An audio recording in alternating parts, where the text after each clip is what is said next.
Selamat datang di pemandian air panas Pincara. Objek wisata ini berada di Kecamatan Masamba, Kabupaten Luwu Utara, Sulawesi Selatan.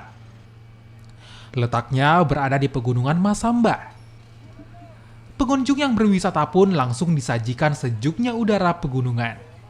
Dan tentu saja, kolam air panas jadi yang paling menarik perhatian warga.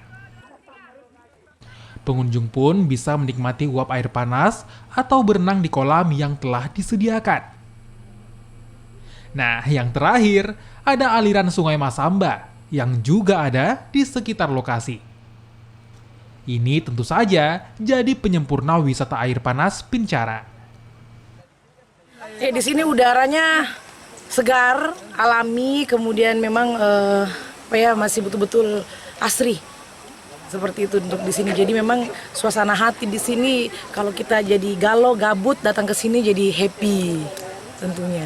Ini baru pertama kali ke sini? Saya baru pertama kali ke sini, ke Pincara, dan perasaan udah nggak mau pulang. Yang menarik Bu, yang paling menarik di sini Bu? Yang paling menarik di sini itu kita bisa merebus telur tanpa harus memasak. Karena di sini ada permainan air dingin, ada juga air panas. Untuk masuk ke area wisata pemandian air panas Pincara, pengunjung cukup membayar sebesar Rp5.000 per orangnya. Amran Amir, Kompas TV, Luwu Utara, Sulawesi Selatan.